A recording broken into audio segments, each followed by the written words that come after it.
আজকে নিরামিষে কি বানাবি? নিরামিষে বানাবো আজকে পনির, দুধ পনির বানাবো। তো এখানে পনির নিয়ে নিয়েছি, আর দুধ পনিরের মধ্যে দেবো ক্যাপসিকাম। এই যে দুখানা ক্যাপসিকাম নিয়ে নিয়েছি। আর দুধ পনির বানাতে হলে তো দুধ লাগবে, সেগুলো দুধের প্যাকেট নিয়েছি। দুধটাকে গরম করে নিতে হবে। তো চলো তার আগে পনিরটা খুব ভালো করে কেটে নিই।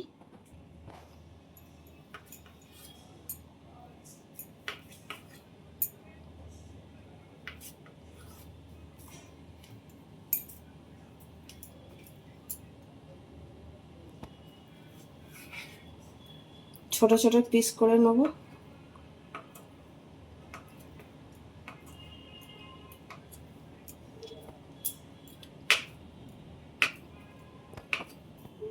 তো দেখো পনিরগুলো আমি সব পিস পিস করে কেটে নিয়েছি। ক্যাপসিকামটা কেটে নেব।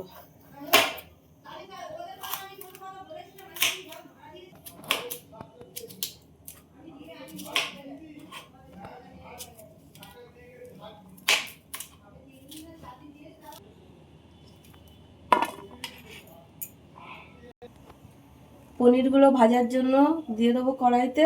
আর পনিরগুলোতে আমি একটু নুন হলুদ মাখিয়ে নিয়েছি, ভাজার জন্য দিয়ে দেবো।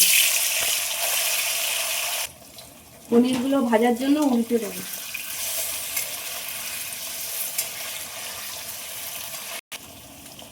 পনিরগুলো ভাজা হয়ে গেছে, আর এবার উঠিয়ে নেব।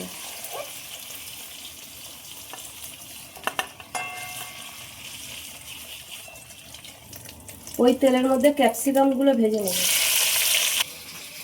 ভাজা পনিরগুলো গরম জলের মধ্যে দিয়ে দেবো।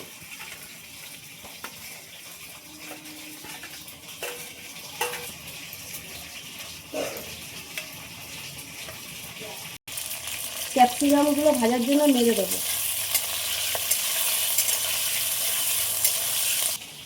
মশলার জন্য মশলার বাটি নিয়ে নিলাম, দিয়ে দেবো আদা, কাঁচা লঙ্কা, একটা গোটা টমেটো। ক্যাপসিকামগুলো ভাজা হয়ে গেছে, উঠিয়ে দেবো।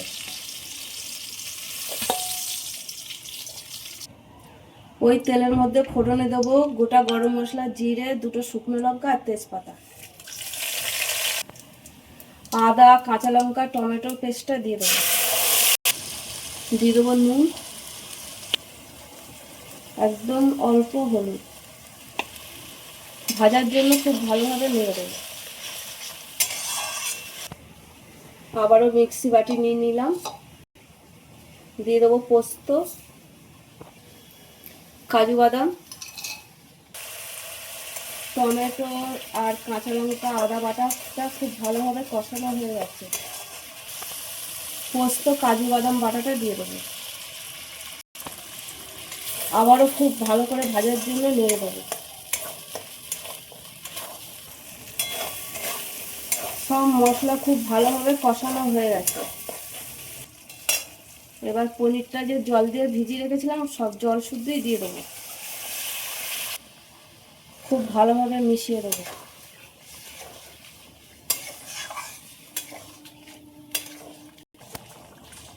স্বাদ মতন একটু চিনি দিয়ে দেবো।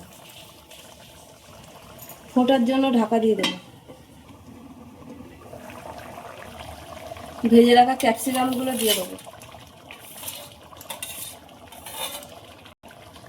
ক্যাপসিকাম দিয়ে খুব ভালোভাবে মিশিয়ে দেবো। দুধ দিয়ে দেবো। কাটা কাঁচা লঙ্কা দিয়ে দেবো। খুব ভালোভাবে মিশিয়ে দেবো। ফোটার জন্য ঢাকা দিয়ে দেবো। ওপর থেকে একটু কাচুরি মেথি পাতা ছড়িয়ে দেবো। ঘি দিয়ে দেবো। 5 মিনিটের জন্য ঢাকা দেবো, তারপর নামিয়ে নেব। তো দেখো নিরামিষ দুধ পনির কিন্তু একদম হয়ে গেছে। আর ভিডিওটা যদি ভালো লাগে তো একটা লাইক করে দিও। আর তোমরা সবাই ভালো থাকবে, সুস্থ থাকবে। আবার অন্য কোনো ভিডিও তোমাদের সাথে দেখা হবে। টাটা।